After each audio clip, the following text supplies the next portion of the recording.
Bayangan yang tak pernah tidur. Malam itu, angin seperti berbisik dari sela pepohonan yang mengelilingi pesantren Nurul Kalbi, sebuah pondok tua di pinggiran hutan Majenang. Di antara bangunan-bangunan kayu yang sudah berlumut, tampak cahaya redup dari kamar santri laki-laki. Di dalamnya, Raffi, santri baru berusia 18 tahun, duduk memandangi cermin di hadapannya. Ia baru 3 hari di pondok itu, tapi sudah 2 malam berturut-turut tidak bisa tidur. Cermin kecil di mejanya bukan benda istimewa. Namun, setiap kali ia menatap bayangannya terlalu lama, ada sesuatu yang terasa salah. Bayangan itu seperti bergerak sedikit lebih lambat dari dirinya, seolah tidak sepenuhnya mengikuti perintah pantulan cahaya. Raffi menarik napas dalam. Mungkin cuma capek, gumamnya. Tapi ketika ia menunduk untuk menutup kitabnya, dari ujung mata ia melihat sesuatu. Bayangan di cermin masih menatapnya, padahal ia sudah menunduk. Ia menoleh cepat. Bayangan itu sudah normal lagi. Tapi jantungnya berdetak keras, dan udara terasa berat. Kamar itu sunyi. Di luar, jangkrik bersuara tak beraturan, diselingi gonggongan anjing dari kejauhan. Pukul 2 dini hari.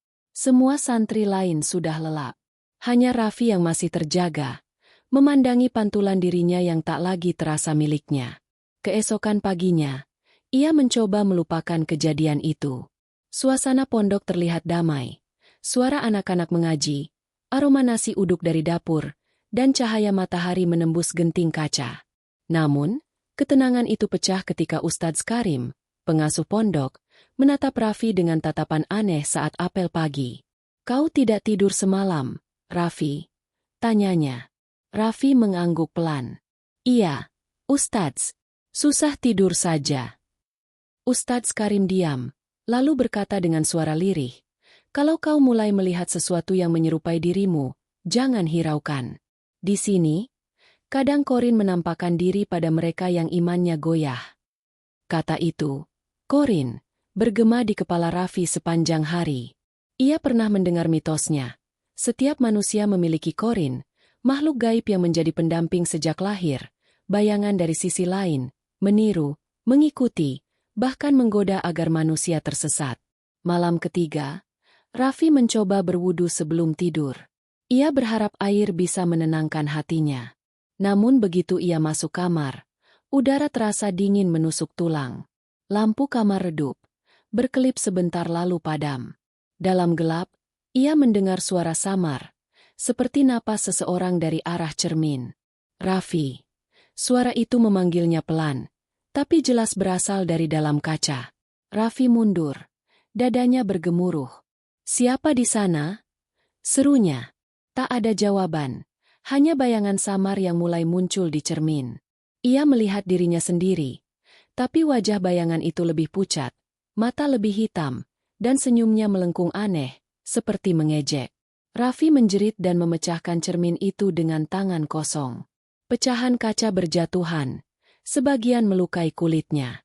Darah menetes ke lantai, tapi ketika ia melihat pecahan kaca, bayangan itu masih tersenyum dari potongan-potongan kecil yang berserakan. Pagi tiba dengan tubuh Raffi menggigil dan matanya sayu. Ustadz Karim mendatangi kamarnya, memandangi pecahan kaca di lantai. "Kau telah memanggilnya," katanya pelan. "Sekali kau menolak Korinmu, dia tidak akan pergi. Dia akan menuntut untuk diakui." Sejak hari itu, kehidupan Raffi berubah. Setiap kali ia berjalan di bawah matahari, bayangannya di tanah bergerak sedikit lebih dulu darinya. Kadang, di saat ia mengaji, ia merasa ada yang menirukan bacaan di belakang, dengan suara yang sama namun intonasi lebih berat. Teman-temannya mulai menjauh. "Raffi suka bicara sendiri," kata salah satu. Kadang tengah malam dia ngaji sendirian, tapi dari kamarnya kedengaran 2 suara. Raffi mulai kehilangan kendali. Ia tak tahu lagi mana dirinya, mana bayangannya. Suatu malam, ia menatap kolam di belakang pondok dan melihat sosok dirinya di dalam air tersenyum, sementara wajahnya sendiri tidak. Ia berlari ke masjid, menangis dalam sujud, tapi di antara suara isak, ia mendengar desisan lembut di telinganya. "Aku bukan musuhmu, Raffi. Aku adalah kau yang sebenarnya." Raffi menjerit keras hingga para santri terbangun. Tapi ketika mereka datang, mereka hanya melihat Raffi menatap kosong ke arah cermin yang sudah tak lagi utuh. Di dalam pantulan itu, ada dua bayangan yang tersenyum bersamaan. Suara dari dalam cermin. Sejak malam ketika Raffi menghancurkan cermin itu, udara di pesantren Nurul Kalbi berubah. Para santri sering mengeluh tentang mimpi aneh. Suara langkah di koridor saat semua telah tidur, bisikan doa yang dibalikan arah bacaannya, dan bayangan orang berjalan tanpa tubuh. Namun bagi Raffi, semua itu bukan mimpi. Ia hidup di tengah dua dunia, yang kasat mata dan yang samar, dan batasnya semakin kabur. Hari itu, Raffi duduk sendirian di serambi masjid. Angin sore berhembus pelan, membawa aroma kayu basah dan tanah yang baru diguyur hujan. Ia menatap genangan air di depan tangga, dan di sana, pantulannya kembali menatapnya. Tapi kali ini, pantulan itu berkedip lebih dulu. "Kenapa kau selalu mengikutiku?" bisiknya. Pantulan itu tersenyum samar. "Aku tidak mengikuti, Raffi. Aku menunggu saat kau berhenti berpura-pura bahwa aku bukan dirimu." Raffi memejamkan mata, berzikir pelan. Namun semakin keras ia membaca, semakin jelas suara lain menirukannya, menyatu tapi berbeda. Ketika ia membuka mata, pantulan itu tidak lagi di air. Ia mendongak, dan mendapati bayangan dirinya berdiri di ujung serambi, dalam wujud nyata, pucat, dan berbalut kain putih yang seolah menyerap cahaya sore. Raffi mundur, tubuhnya kaku. "Siapa kau?" "Aku Korinmu. Aku lahir bersamamu. Aku lapar, Raffi. Aku lapar akan dirimu." Seketika udara mengeras. Raffi terjatuh. Tangannya menyentuh tanah basah. Saat ia menoleh lagi, sosok itu sudah hilang. Tapi bisikannya masih menggema di telinga. Lembut, menyerupai desiran angin, namun dingin dan nyata. Malamnya, Ustadz Kari memanggil Raffi ke ruang guru. Penerangan lampu minyak membuat bayangan di dinding bergerak seperti makhluk hidup. "Raffi," kata sang Ustadz, "kau harus tahu, Korin tidak bisa diusir dengan kemarahan. Ia bukan jin pengganggu biasa. Ia adalah cerminan dari jiwamu sendiri. Jika kau takut, dia menguat. Jika kau marah, dia berakar." Raffi menunduk. Suaranya serak. "Lalu apa yang harus saya lakukan, Ustadz?" "Temukan asalnya. Korin hanya bisa terlepas bila kau memaafkan sisi gelap dirimu." Malam itu, Raffi mencoba tidur di musyalah, berharap tempat suci itu memberinya ketenangan. Tapi ketika lampu padam, ia mendengar langkah kaki berputar mengelilinginya. Langkah itu berat, seperti diseret. Ia pura-pura tidur, tapi matanya setengah terbuka, melihat bayangan hitam melintas di dinding, menyerupai tubuhnya sendiri. Langkah itu berhenti tepat di sampingnya. "Raffi." Suara itu berat, seperti berasal dari rongga dadanya sendiri. Ia tak bergerak, tubuhnya membeku. "Aku tahu kau mendengar. Jangan abaikan aku lagi. Lihatlah aku." Dengan gemetar, Raffi membuka mata penuh. Di depannya, berdiri sosok dirinya sendiri, menatap dengan mata gelap berlubang, kulit wajah seperti diselimuti abu. "Kau hidup karena aku. Tapi kau ingin melupakanku," katanya dengan suara bergetar. "Kau takut pada dirimu sendiri." Raffi berteriak, berlari keluar musyalah. Ia jatuh di halaman, napasnya tersengal, tapi sosok itu tetap berdiri di pintu, tidak mengejarnya, hanya menatap, tersenyum, lalu perlahan menghilang di udara. Sejak malam itu, tubuh Raffi mulai melemah. Ia jarang bicara. Para santri mulai menghindar, membisikkan doa setiap kali melihatnya lewat. Di dapur, santri bernama Hasan berkata lirih kepada temannya, "Aku lihat Raffi di sumur belakang waktu subuh. Dia ngomong sendiri, tapi suaranya dua." Hari berganti. Ustadz Kari mendapati Raffi duduk di tepi kolam, matanya kosong. "Raffi," panggilnya pelan, "kau belum sholat sejak 2 hari. Apa yang terjadi padamu?" Raffi hanya berbisik. "Dia tidak mau aku sholat. Dia bilang aku munafik. Katanya aku cuma hafal ayat, tapi tak pernah percaya pada maknanya." Ustadz Karim menatap dalam, lalu menepuk bahunya. Besok malam, kau ikut aku. Kita akan baca Yasin bersama.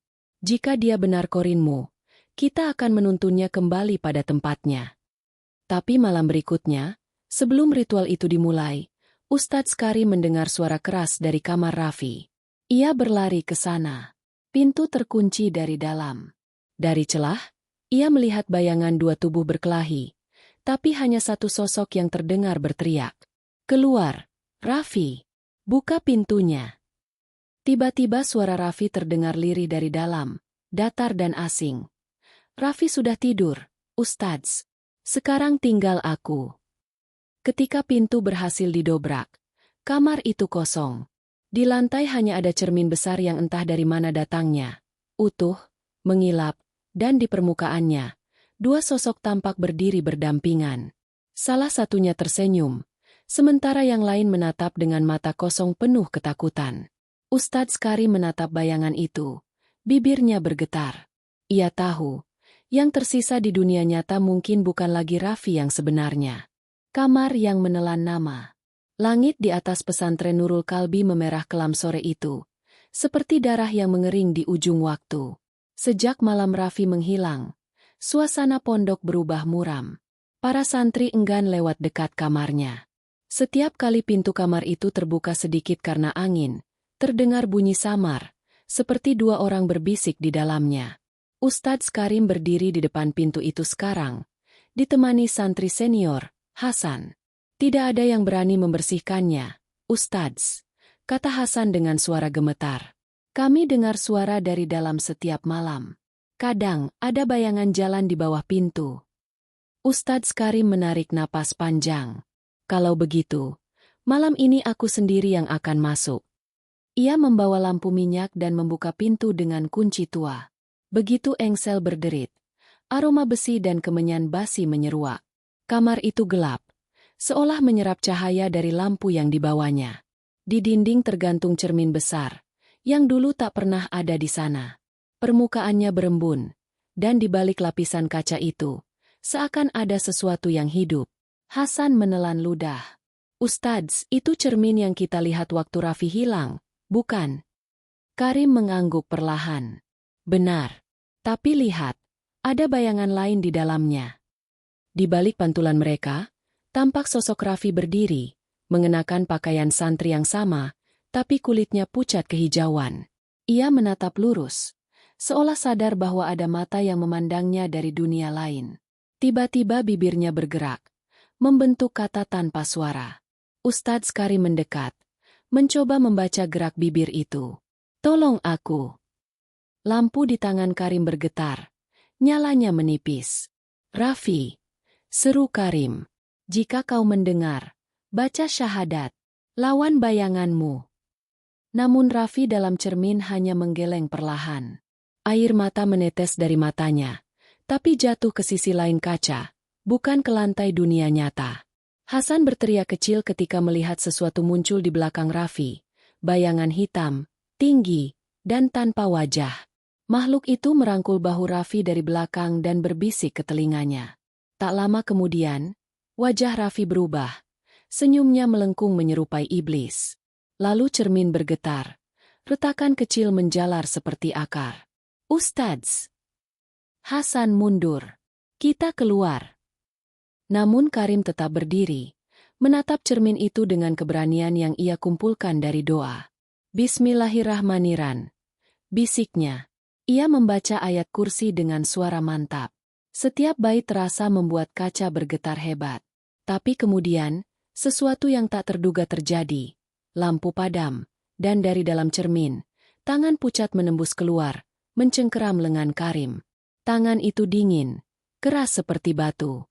Hasan berteriak, menarik ustadznya sekuat tenaga. Cermin bergetar keras hingga kaca-kaca kecil mulai rontok. Karim membaca semakin keras. Matanya menatap makhluk di balik kaca yang kini menampakkan wujud penuh. Sosok menyerupai Raffi, tapi wajahnya meleleh, mata hitam kosong, mulutnya sobek hingga ke pipi. Kenapa kau menolak aku, Ustadz? Bukankah setiap manusia punya bayangan yang disembunyikan? Aku hanya bayangan Raffi. Tapi dia memanggilku. Dia ingin bersatu. Suara itu terdengar bukan dari cermin, tapi dari dalam kepala mereka. Karim merasakan darah berdesir di telinganya. Tubuhnya hampir lumpuh karena ketakutan. Tapi ia menegakkan badan dan membacakan doa ruqyah dengan lantang. Tangan yang mencengkeramnya perlahan melepaskan, lalu menghilang bersama suara jeritan panjang yang menggema di seluruh pondok. Cermin itu pecah, terbelah menjadi dua, jatuh menghantam lantai dan pecah menjadi ribuan serpihan. Dari balik serpihan itu, muncul asap hitam pekat yang melingkar di sekitar kaki mereka, lalu menyusup keluar melalui celah pintu. Hasan jatuh terduduk, menangis tanpa suara. "Ustadz, apa itu tadi?" Karim menatap pecahan kaca. Napasnya masih terengah. "Itu bukan Raffi. Itu korinnya. Tapi entah mana yang kini ada di dunia ini." Malam itu, pondok dikepung hujan deras. Hasan tak bisa tidur. Dari ranjangnya, ia mendengar sesuatu dari kamar Raffi, padahal kamar itu sudah dikunci lagi. Suara langkah pelan, lalu bisikan lirih memanggil namanya. "Hasan, buka pintu. Aku Raffi." Hasan menutup telinga dengan bantal, tubuhnya gemetar. Tapi suara itu terus memanggil. Kali ini lebih lembut, penuh tangis. "Aku kedinginan. Hasan, tolong aku." Pagi tiba dengan kabar buruk. Seorang santri bernama Hasan ditemukan tak sadarkan diri di depan kamar Raffi. Matanya terbuka lebar, bibirnya pucat. Di tangannya tergenggam pecahan kaca kecil. Di dalamnya, pantulan wajahnya sendiri sedang menatap balik dengan senyum aneh. Ustadz Karim tahu, pertempuran belum berakhir. Ia melihat ke arah kamar Raffi yang kini dikunci rapat dan berbisik pada dirinya sendiri. Bayangan itu belum pergi. Ia hanya berpindah tuan. Satu nama, dua jiwa. Hujan turun tanpa jeda selama 3 hari di pesantren Nurul Kalbi. Langit tak pernah benar-benar terang, dan di udara selalu tercium aroma lembab bercampur besi. Setelah kejadian di kamar Raffi, pondok itu seperti kehilangan cahaya. Santri-santri jarang bicara. Sebagian meminta izin pulang karena ketakutan. Tapi Ustadz Karim tak bisa pergi. Ia merasa sesuatu belum selesai. Seperti ada utang antara dunia yang tampak dan dunia yang tersembunyi. Pagi itu, ia duduk di ruang arsip tua pondok. Di sana tersimpan buku catatan santri sejak puluhan tahun lalu. Ia mencari nama, Raffi bin Mukhtar, santri baru yang datang sebulan lalu. Tapi lembar catatan yang seharusnya mencatat kedatangannya kosong. Tak ada tulisan tangan, tak ada tanggal. Hanya satu baris tinta samar di bawah halaman terakhir. Seperti bekas tulisan yang sudah dihapus. Raffi datang untuk menjemput dirinya yang tertinggal.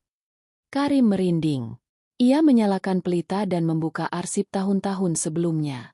Di antara lembaran kertas yang menguning, matanya tertumbuk pada nama lain, Raffi bin Mukhtar, tercatat 10 tahun yang lalu. Foto kecil hitam putih menempel di pojok kertas. Wajah yang sama, senyum yang sama, bahkan tahi lalat di bawah mata kanan juga sama persis. "Mustahil," gumamnya. Ia bergegas menemui penjaga lama pesantren, Pak Samin, yang sudah tinggal di pondok sejak awal berdiri. Lelaki renta itu duduk di serambi sambil menyalakan rokok daun. "Pak Samin, 10 tahun lalu, apakah pernah ada santri bernama Raffi?" Pak Samin terdiam, lalu menatapnya dengan mata sayu. "Kau baru ingat sekarang, Ustadz? Dulu juga seperti ini. Ada anak baru, namanya Raffi. Wajahnya sama persis seperti yang sekarang." Karim merasakan kulitnya meremang. Apa yang terjadi padanya? Pak Samin menarik napas panjang. Asap rokoknya menebal di udara. "Suatu malam, Raffi hilang di sumur belakang. Kami menemukannya 3 hari kemudian, terapung, tapi wajahnya masih tersenyum. Setelah itu, pesantren ini tak pernah benar-benar tenang." Karim menelan ludah. Jadi anak yang datang bulan lalu. Entah siapa dia, Ustadz. Tapi setiap 10 tahun, selalu datang, Raffi, yang baru. Dan setiap kali itu terjadi, bayangan pondok ini makin panjang. Sore itu, Karim berjalan ke arah sumur tua di belakang asrama. Rumput liar menjalar di sekelilingnya. Batu-batu sumur sudah retak, dan air di dalamnya hitam pekat. Saat ia menatap permukaan air, wajahnya sendiri tampak di sana. Tapi tiba-tiba pantulan itu berubah. Bukan dirinya, melainkan wajah Raffi, tersenyum samar. "Ustadz, kau akhirnya datang juga." Karim mundur. Jantungnya berdetak keras. Suara itu tak berasal dari pikirannya, tapi dari dalam sumur. "Kau ingin tahu kebenaran, bukan? Lihatlah ke dalam air. Lihat aku." Tanpa sadar, Karim melangkah lebih dekat. Permukaan air bergelombang pelan, dan di baliknya ia melihat sesuatu, kilasan masa lalu. Seorang ibu muda berwajah pucat tengah melahirkan di ruang sempit. Di sampingnya berdiri seorang kiai tua membaca doa, tapi wajahnya tegang. Bayi lahir, menangis keras, tapi tangisnya aneh, seperti dua suara tumpang tindih. Kiai itu menatap sang ibu. "Kau harus tahu, bayi ini lahir bersama bayangannya. Ada dua jiwa dalam satu wadah. Jika salah satunya dibiarkan, ia akan menuntut tempatnya sendiri."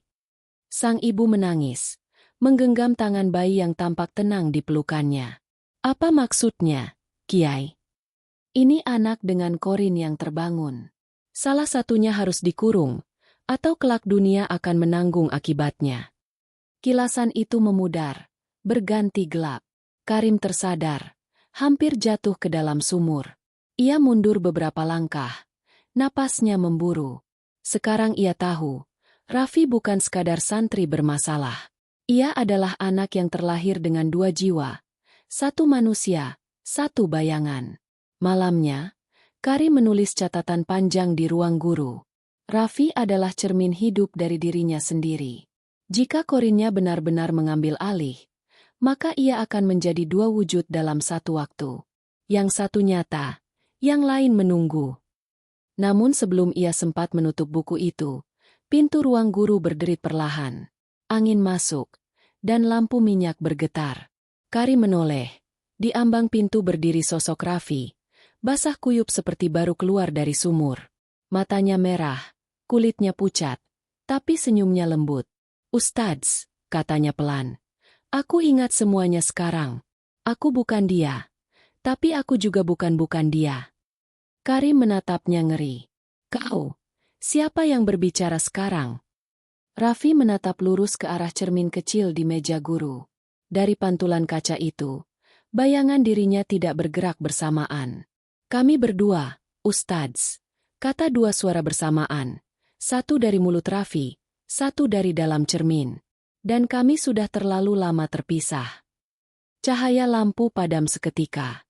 Dalam kegelapan itu, hanya suara napas dua orang yang terdengar. Padahal di ruangan itu, seharusnya hanya ada satu. Bayangan yang mewarisi dosa. Hujan reda menjelang malam, meninggalkan kabut tipis yang menyelimuti pesantren Nurul Kalbi. Pepohonan berderet di pinggir hutan, meneteskan sisa air seperti tangisan samar dari langit. Di tengah kesunyian itu, Ustadz Karim duduk di ruang guru, menatap catatan yang ia tulis siang tadi. Kertasnya basah oleh embun yang menembus celah jendela, dan di atasnya ada tulisan yang bukan miliknya. Huruf-huruf tergores samar dengan tinta hitam pekat. "Kau tidak bisa memisahkan kami, karena kami adalah satu kelahiran." Karim menatap tulisan itu lama, kemudian menutup buku dengan gemetar. Suara langkah di luar terdengar pelan. Ia keluar ke koridor, menatap sepanjang jalan asrama. Lampu-lampu minyak bergoyang, dan dari ujung lorong terlihat bayangan seseorang sedang berdiri di depan kamar Raffi. "Raffi," panggilnya. Sosok itu tidak menjawab. Perlahan, ia berjalan mendekat. Semakin dekat, bayangan itu tampak tidak menapak di lantai. Ketika ia sampai di ujung lorong, sosok itu menghilang begitu saja, meninggalkan hawa dingin yang menusuk tulang. Di pintu kamar Raffi, Karim menemukan sesuatu, segenggam rambut basah dan pecahan kaca kecil. Ketika ia mengangkatnya dengan kain, potongan kaca itu memantulkan wajah Raffi dengan senyum yang terlalu lebar untuk wajah manusia. Karim segera memutuskan, malam ini ia akan mengakhiri semua. Ia mengambil kitab rukyah tua dari lemari pondok, kitab yang hanya digunakan dalam keadaan darurat. Lembaran kertasnya kusam, tapi di dalamnya tersimpan doa pemisahan jiwa yang pernah diajarkan gurunya dulu, doa yang hanya boleh dibaca jika seseorang sudah kehilangan batas antara dirinya dan korinnya. Namun untuk melakukannya, ia butuh tempat yang paling sunyi di pondok, musyala lama di belakang asrama, dekat sumur tua. Malam itu, Karim menyiapkan musyala dengan dupa dan pelita. Angin berhembus kencang, mematikan nyala lilin satu persatu. Tapi ia tetap membaca doa dengan suara mantap. Suasana di luar begitu hening hingga setiap langkah terdengar seperti gema. Lalu, dari kejauhan, suara sandal menyeret perlahan mendekat. Pintu musyala terbuka tanpa diketuk. Raffi berdiri di sana, mengenakan jubah putih yang masih lembab. Wajahnya tampak tenang, tapi matanya hitam polos, tanpa pantulan cahaya. "Ustadz memanggilku?" Suaranya lembut. Tapi di belakang kata-katanya seperti ada gema lain yang ikut bicara. "Duduklah, Raffi," kata Karim tegas. "Kau dan aku harus bicara, bukan dengan mulutmu, tapi dengan jiwamu." Raffi menatapnya, lalu tersenyum samar. "Kalau begitu, siapa yang harus menjawab? Aku atau dia?" Suara kedua muncul, dalam nada yang sama, tapi lebih berat. Dari bayangannya di lantai, bibir ikut bergerak, seolah makhluk itu juga bicara. Karim menggigil tapi terus membaca doa rukyah. Ayat demi ayat meluncur seperti pedang dari lidahnya. Raffi menunduk.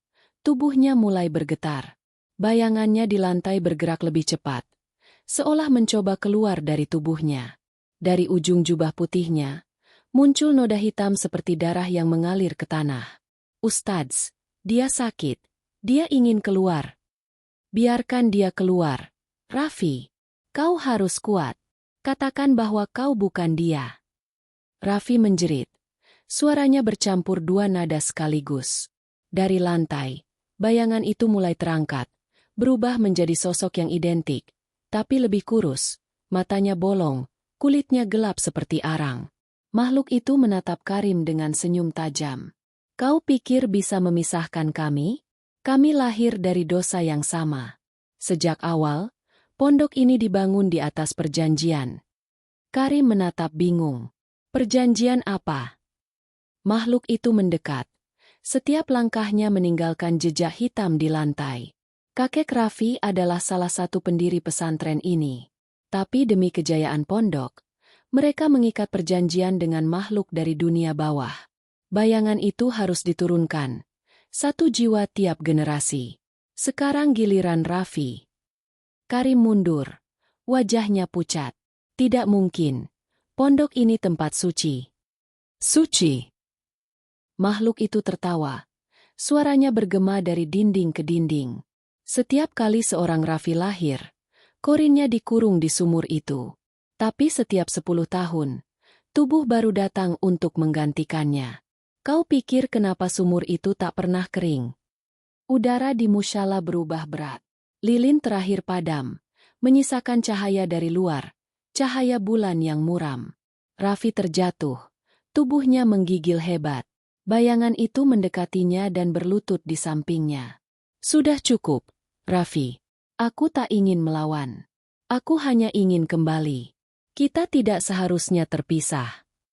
Raffi membuka mata, menatap Ustadz Karim dengan air mata bercampur darah. "Ustadz, aku lelah. Kalau aku biarkan dia masuk lagi, semuanya akan tenang, kan?" Karim berteriak. "Jangan, Raffi. Kau bukan dia. Jika kau biarkan, kau akan hilang selamanya." Tapi Raffi sudah memejamkan mata. Udara berhenti berputar. Dalam sekejap, suara angin lenyap, dan musyala sunyi total. Ketika Karim berani mendekat, tubuh Raffi sudah tak bergerak. Di wajahnya, senyum damai, tapi di lantai, bayangan yang seharusnya mengikuti tubuh itu tidak ada. Esok paginya, santri-santri menemukan musyala terkunci dari dalam. Ketika pintu dibuka, hanya ada Raffi duduk bersila di tengah ruangan, membaca Al-Quran dengan suara lembut. Tapi sesuatu terasa aneh. Tatapannya kosong, dan setiap kali matahari menyorot wajahnya, Bayangannya muncul di arah yang berlawanan. Ustadz Karim berdiri di luar musyalah, memandangi pemandangan itu dengan ngeri. Ia tahu ritual itu gagal. Yang duduk di sana bukan lagi Raffi yang sama. Bayangan itu, bisiknya, telah mewarisi tubuhnya. Dan di kejauhan, sumur tua di belakang pondok mengeluarkan gelembung udara, seolah sesuatu di dalamnya baru saja terbangun. Sumur yang menyimpan nama. Kabut tebal menyelimuti pesantren Nurul Kalbi saat malam itu, membuat pepohonan di sekeliling hutan terlihat seperti siluet hitam yang bergerak sendiri. Ustadz Karim berjalan perlahan menuju sumur tua di belakang asrama. Setiap langkahnya meninggalkan suara langkah berat di tanah basah, meski tak ada siapapun yang menemaninya. Hatinya dipenuhi kegelisahan. Ia tahu, sesuatu yang tersembunyi di dalam sumur itu adalah kunci dari semua kekacauan yang menimpa Raffi. Sumur itu terlihat sama seperti biasa, tapi kini permukaannya berkilau hitam pekat, seperti minyak. Karim menunduk, dan matanya menangkap bayangan samar yang menari di dasar air. Ia menelan ludah, mengingat semua cerita yang diceritakan oleh Pak Samin dan arsip pesantren. Setiap 10 tahun, Raffi yang baru akan lahir untuk menampung korinnya, dan bayi itu tidak pernah benar-benar sendiri sejak lahir. Ia menyalakan pelita minyak, lalu membungkuk ke bibir sumur. Suara air yang bergerak terdengar pelan, tapi di dalamnya ada bisikan. "Ustadz, kau datang untuk melihatku?" Karim menegakkan badan. "Siapa kau?" tanyanya. Suaranya bergetar. "Aku, yang tinggal di sini, sejak awal. Aku menunggu Raffi kembali." Dari permukaan air, muncul sesosok bayangan hitam, mirip sosok Raffi. Tapi wajahnya terdistorsi, mata menonjol, dan kulitnya berwarna abu-abu seperti arang. Ia tersenyum menyeramkan. Karim mundur selangkah. "Ini, Korin." "Ya, Ustadz, aku warisan dari perjanjian lama. Setiap Raffi lahir, aku harus menunggu, sampai tubuh ini cukup dewasa untuk menampungku. Kini, aku bebas, dan yang asli akan kehilangan segalanya." Karim menutup mata sejenak, mengumpulkan keberanian. Ia membuka catatan tua yang ia bawa, berisi doa pemisahan jiwa yang pernah diajarkan gurunya. "Aku tidak akan membiarkanmu mengambil alih dunia nyata sepenuhnya," kata Karim keras, membaca ayat demi ayat. Bayangan itu tertawa. Suara bergema di dinding sumur. "Doa itu tidak berlaku padaku. Aku bukan sekadar jin. Aku bagian dari Raffi sejak lahir. Semua dosa, semua rahasia yang tersembunyi, diwariskan padaku. Dan kini, aku siap menuntut hakku." Karim mundur lebih jauh, tapi tiba-tiba sesuatu menekannya dari belakang. Ia menoleh, dan sosok Raffi berdiri di ambang sumur. Wajahnya pucat tapi tenang. "Ustadz, aku tak ingin melawan. Tapi aku takut, kalau dia pergi, aku akan hilang selamanya." Karim menatap Raffi, kemudian ke bayangan di dalam sumur. Udara malam terasa berat, hampir tidak bisa bernapas. Bayangan itu melompat keluar dari permukaan air, tubuhnya menembus tanah, muncul di depan Karim seperti makhluk hidup. Setiap langkah meninggalkan bekas hitam di tanah basah, seolah sumur itu telah menelan sebagian dunia nyata. "Setiap generasi akan mengulang hal ini," kata bayangan itu. "Setiap Raffi lahir untuk menampungku. Dan setiap kali, kalian mencoba memisahkan kami, selalu gagal." Karim menegakkan tubuh, mencoba mengumpulkan kekuatan doa ruqyah. Lilin di tangan gemetar, tapi ia tetap membaca ayat demi ayat, menembus malam yang pekat. Bayangan itu berhenti, menatapnya dalam diam. Dari permukaan sumur, muncul pusaran air hitam, dan di dalamnya, Karim melihat wajah-wajah pendiri pesantren yang dulu menandatangani perjanjian rahasia. Mata mereka kosong, tersenyum menatapnya dengan dingin. "Dosa mereka melekat padamu, Ustadz," bisik bayangan itu. "Kami lahir dari perjanjian yang tidak bisa dibatalkan. Kau pikir bisa menyelamatkan Raffi, tapi Raffi hanyalah wadah." Karim menunduk, menatap cermin kecil yang ia bawa dari musyalah. Di permukaannya, wajah Raffi muncul, tapi di belakangnya, bayangan yang lebih gelap menatap lurus, seolah menunggu saat yang tepat untuk mengambil alih. "Ustadz, tolong aku." Suara Raffi terdengar lembut dari cermin. "Aku tidak bisa," jawab Karim lirih. "Tapi aku akan mencoba." Ia mulai membaca doa pemisahan ulang, kali ini dengan kombinasi ayat dan zikir yang lebih kuat. Lilin-lilin di sekitar sumur menyala sendiri. Cahaya kuning menari di permukaan air yang hitam.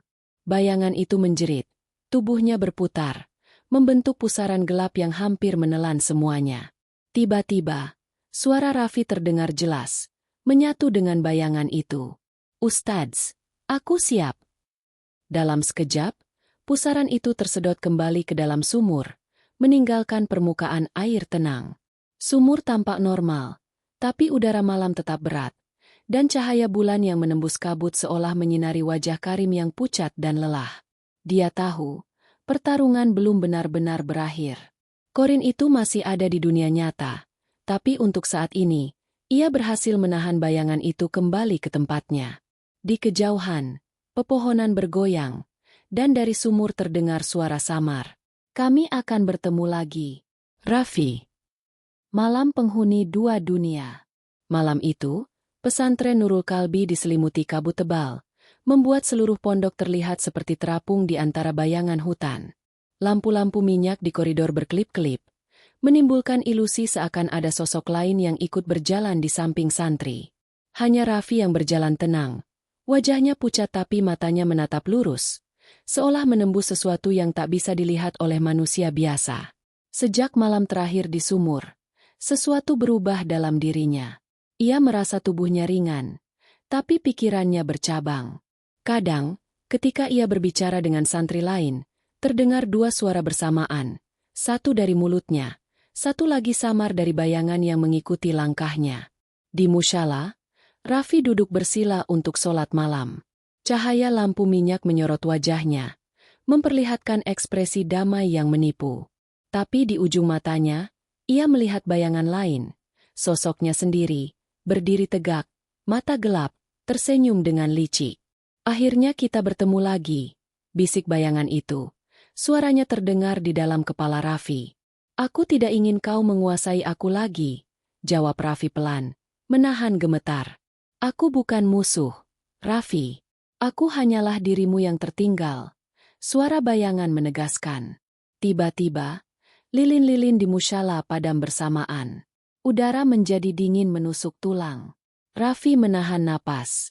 Saat ia membuka mata, bayangan itu bergerak mendekat, tapi bukan melalui lantai, melainkan dari dinding, seperti menyerap cahaya dan muncul dari dimensi lain. Di luar, Ustadz Karim berdiri di koridor, menatap mushala dari jendela. Ia merasakan ketegangan yang luar biasa, hawa malam yang dipenuhi energi gaib. Ia membaca doa perlindungan, berusaha menahan bayangan yang terlihat keluar dari mushala. Tapi kali ini, sesuatu berbeda. Bayangan itu tidak agresif, melainkan mengajak Raffi untuk berdamai. "Raffi, biarkan aku sejenak tinggal di dunia ini." Suara bayangan terdengar lembut. "Kalau kau tinggal, aku akan kehilangan diriku sendiri," jawab Raffi. Karim merasakan hal yang sama sekali tak pernah ia rasakan sebelumnya. Ketegangan antara dua jiwa dalam satu tubuh. Ia tahu, jika salah satu pihak menang, yang lain akan hilang selamanya. Tidak ada doa ruqyah yang bisa memisahkan mereka tanpa konsekuensi. Tiba-tiba, bayangan itu menyentuh bahu Raffi. Tubuhnya bergoyang, tapi ia tidak berteriak. Mata Raffi memancarkan air mata yang bercampur dengan darah tipis, menunjukkan pertarungan batin yang tak terdengar. "Kau harus memilih, Raffi. Aku tidak bisa kembali ke sumur jika kau menolak," kata bayangan itu. Raffi menutup mata, menarik napas panjang, lalu berbicara dengan suara tegas. "Kalau aku menerima keberadaanmu, aku tidak akan membiarkan kau mengendalikan aku. Kita harus hidup berdampingan." Mushala hening, hanya terdengar suara napas Raffi. Bayangan itu tersenyum tipis, dan perlahan, energi gelap di sekitarnya mulai menenangkan. Lilin-lilin menyala kembali, udara kembali hangat. Ustadz Karim menghela napas lega, tapi ia tahu ini bukan akhir. "Dua jiwa dalam satu tubuh, Raffi," kata Karim lirih ketika ia memasuki mushala. Jika kau tidak berhati-hati, satu dari kalian bisa menghilang kapan saja. Raffi menatap ustadznya. Aku mengerti, Ustadz. Tapi aku tidak takut. Aku akan belajar hidup dengan dia dan menjaga batas kami. Karim menepuk pundak Raffi. Ini awal dari perjuanganmu. Malam-malam berikutnya akan lebih berat. Kau harus selalu waspada. Saat mereka keluar dari musyalah, sumur tua di belakang pondok berkilau samar. Dari permukaannya, bayangan gelap bergerak pelan, menandakan bahwa korin itu masih mengamati, menunggu saat berikutnya. Tapi kali ini, ia tidak menyerang, hanya menunggu kesepakatan antara dua jiwa yang sama-sama ingin hidup. Di koridor pondok, para santri melihat Raffi berjalan kembali ke kamar. Wajahnya tetap pucat, tapi kini ada kedamaian samar. Mereka tidak tahu, malam ini, Raffi telah menjadi penghuni dua dunia sekaligus, belajar menerima sisi gelap dalam dirinya, sementara Korin tetap ada, menunggu untuk belajar berdamai juga. Namun di sudut hutan, angin berbisik melalui pepohonan. Suara itu samar, tapi jelas terdengar. Ini baru permulaan. Raffi, masih banyak yang harus kau pelajari tentang kami. Warisan gelap dan cermin terkutuk. Sejak malam penerimaan Korin itu, suasana di pesantren Nurul Kalbi tidak pernah sama. Cahaya lampu minyak terasa redup, koridor terasa lebih panjang, dan setiap bayangan tampak bergerak sendiri. Raffi kini terbiasa hidup dengan dua jiwa dalam satu tubuh. Tapi kedamaian itu rapuh. Bayangan Korinnya sering muncul saat ia tidak mengharapkannya, menatap dengan mata gelap, seolah menilai batas kesabaran Raffi. Suatu sore, Ustadz Karim memanggil Raffi ke ruang arsip tua, tempat ia menemukan catatan pendiri pondok. Lampu minyak berkelap-kelip di dinding, menimbulkan bayangan yang seolah menari di antara rak buku. Di meja, terbuka buku lusuh berjudul Catatan Pendiri Nurul Kalbi, tertulis dengan tinta yang hampir pudar. Raffi, ini mungkin yang kau cari, kata Karim, menunjuk pada halaman yang ditandai dengan simbol aneh. Halaman itu menceritakan sejarah pondok. Sejak awal dibangun, pendirinya melakukan perjanjian dengan makhluk gaib untuk melindungi pondok. Setiap generasi, seorang anak lahir dengan korin yang terikat, sebagai jaminan agar pondok tetap aman. Anak itu tidak boleh menolak bayangannya, atau risiko malapetaka akan jatuh pada seluruh pondok. Raffi menelan ludah. Jadi, semua ini bukan kebetulan, tanyanya. Karim mengangguk. Tidak, kau dan bayanganmu adalah warisan dari perjanjian itu. Tapi ada lebih dari itu. Di arsip ini tertulis, ada cermin kuno yang digunakan pendiri pondok untuk menahan korin, agar tidak lepas ke dunia nyata. Mata Raffi membesar. Cermin itu, di mana? Di ruang bawah tanah, terkunci rapat. Tapi cermin itu bukan hanya alat. Ia adalah perangkap sekaligus pengawas. Jika cermin itu pecah atau terganggu, korin bisa lepas sepenuhnya. Malam itu, mereka turun ke ruang bawah tanah yang lembab dan gelap. Tangga kayu berderit di bawah langkah mereka. Di pojok ruang, cermin besar berdiri, tertutup kain hitam. Raffi menatapnya dengan campuran takut dan penasaran. Saat kain dibuka, permukaan kaca memantulkan wajah mereka. Tapi bukan satu, melainkan dua wajah Raffi berdampingan. Itu, aku, bisik Raffi. Karim mengangguk pelan. Ya, salah satu dari kalian harus tetap terkendali, atau kalian akan bertarung untuk menguasai dunia nyata. Cermin ini menyimpan aturan lama. Siapa yang menolak, akan kehilangan identitas. Tiba-tiba, udara di ruang bawah tanah berubah dingin. Bayangan Korin muncul, melayang di depan cermin. Matanya hitam dan senyumnya melengkung. Raffi, kau tak bisa lari dari kami. Cermin ini hanyalah pengikat sementara. Aku menunggumu untuk memahami siapa dirimu sebenarnya. Raffi mengangkat tangan, mencoba menenangkan bayangan itu. Aku belajar berdampingan denganmu. Tapi aku tidak ingin kau mengambil alih sepenuhnya. Bayangan Korin tertawa. Suaranya bergema seperti di ruang besar.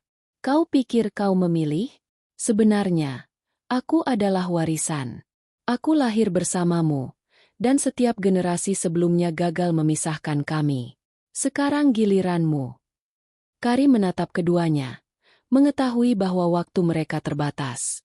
Ia membaca doa ruqyah perlahan, menelusuri mantra kuno dari buku arsip. Cahaya lilin menari liar, dan permukaan cermin bergetar. Bayangan Corin menjerit. Tubuhnya seperti tercabik oleh energi doa. Tapi suara Raffi terdengar samar di dalamnya. Ustadz, aku bisa menahan dia, tapi tidak lama. Cermin bergetar keras, dan seketika muncul kilatan cahaya. Dari pantulan itu, terlihat wajah para pendiri pondok. Mereka menatap tajam, dengan ekspresi menyesal dan cemas. Bayangan Corin menunduk, seperti tersadar bahwa ia bukan satu-satunya yang menguasai hukum alam. Kau harus memilih dengan bijak, Raffi, kata Karim. Ini bukan sekadar pertarungan antara kau dan bayanganmu. Ini pertarungan antara warisan masa lalu dan masa depanmu sendiri. Raffi menutup mata, merasakan energi dari cermin mengalir ke tubuhnya. Ia merasakan Corin di dalamnya, tidak agresif, tapi penuh tuntutan. Ia harus menemukan keseimbangan. Saat Raffi membuka mata, bayangan Corin tersenyum samar, menunduk perlahan, dan tubuhnya mulai menyatu dengan Raffi, bukan untuk menguasai, tapi untuk berdampingan. Lilin-lilin di ruangan menyalakan cahaya stabil, dan cermin kembali memantulkan satu wajah Raffi, dengan mata yang sekarang menatap tegas namun damai. Ustadz Karim menarik napas panjang. Ia tahu, malam itu mereka berhasil menenangkan Corin untuk sementara. Tapi di sudut bawah cermin, terdapat retakan halus, tanda bahwa warisan masa lalu masih membayangi. Di luar, angin berdesir melalui pepohonan. Suara bisikan samar terdengar, seperti menandai bahwa cermin terkutuk itu belum selesai menjalankan peranannya, dan Corin tidak akan tinggal diam terlalu lama. Pertemuan akhir, Raffi dan Corin. Malam itu, pesantren Nurul Kalbi hening. Hanya suara angin yang berdesir di antara pepohonan dan rintik hujan yang menetes dari atap kayu yang tua. Udara berat dan dingin menusuk tulang. Di ruang bawah tanah, di hadapan cermin kuno yang retak halus, Raffi berdiri tegap. Tubuhnya pucat, tapi matanya menatap lurus. Ada ketegasan yang belum pernah terlihat sebelumnya. Malam ini adalah puncak dari semua yang terjadi selama berhari-hari, bahkan berminggu-minggu. Corin, bayangan yang telah menjadi bagian dari dirinya sejak lahir, muncul di depannya. Tubuhnya setengah transparan, mata gelap, senyum melengkung seperti pisau yang terselip. Kali ini, ia tidak bergerak agresif. Ia menatap Raffi dengan tatapan yang sulit dibaca. Apakah itu tantangan atau ajakan? Raffi, kau sudah cukup lama menolakku, bisik Corin. Suaranya bergema di kepala Raffi. Aku tidak menolakmu, jawab Raffi. Suaranya tegas. Aku hanya ingin kita hidup berdampingan. Aku tidak ingin kau menguasai hidupku sepenuhnya. Cermin retak di depannya memantulkan dua sosok yang sama. Satu yang nyata, satu yang gelap.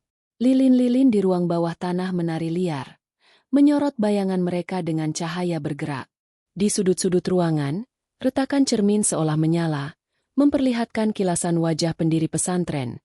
Mata mereka kosong, menatap penuh harap sekaligus ketakutan. Corin melangkah maju perlahan. Setiap langkah meninggalkan jejak hitam tipis di lantai. Kau pikir kau bisa mengendalikanku? Aku adalah bagian darimu. Setiap anak Raffi lahir bersamaku. Warisan ini tidak bisa dihapus. Raffi menutup mata, menarik napas panjang. Ia merasakan energi gelap di dalam tubuhnya, pertempuran batin yang memuncak. Ia membayangkan semua malam yang ditempuhnya, ketakutan, bisikan di koridor, suara dua nada yang bersatu di musyalah, dan malam di sumur tua. Ia menyadari satu hal, pertempuran ini bukan tentang menang atau kalah. Ini tentang penerimaan. Kalau begitu, aku menerima keberadaanmu, kata Raffi perlahan. Tapi kita hidup berdampingan. Aku tetap aku, dan kau tetap kau. Aku tidak akan membiarkan kau menelan hidupku. Corin menatapnya lama. Perlahan, senyumnya memudar, dan tubuh gelapnya mulai larut ke dalam tubuh Raffi. Cahaya lilin menyorot wajah Raffi yang kini menatap lurus ke cermin. Dua mata yang tadinya terpecah kini bersatu, penuh ketegasan dan kedamaian. Ustadz Karim, yang berdiri di pintu bawah tanah, menahan napas. Ia tahu, ini adalah momen krusial. Ia membaca doa perlindungan terakhir, menegaskan batas antara dunia nyata dan dunia bayangan. Perlahan, retakan halus di cermin mulai mereda. Sinar yang keluar dari cermin menenangkan udara di ruang itu. Ini baru permulaan, Ustadz, kata Raffi. Suaranya tenang. Tapi aku tahu aku bisa menghadapinya sekarang.